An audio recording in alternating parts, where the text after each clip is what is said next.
बाजी हैं numerology group number 3 से, टेस्टिमोनी है, success story. Bring it on बाजी।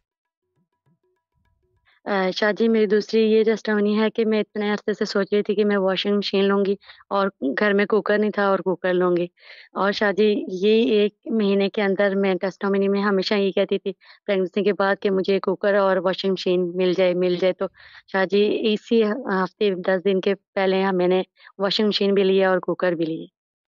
इस वीडियो के कमेंट्स में जो है ना, ये जो वीडियो का कमेंट है, इस Sufi guidance doing the right thing, ये होना चाहिए।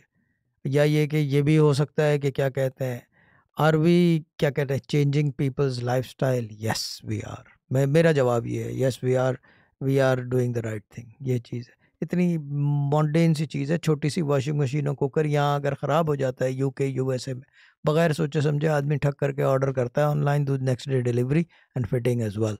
दुबई का भी है, बट पाकिस्तान और इंडिया का गरीब आदमी कहाँ जाए। लाइन एम आई राइट और रॉन्ग? तो make sure you leave a comment, ठीक है? जी शाह साहब, ऐसे ही है। ऐसा ही है, ऐसे ही।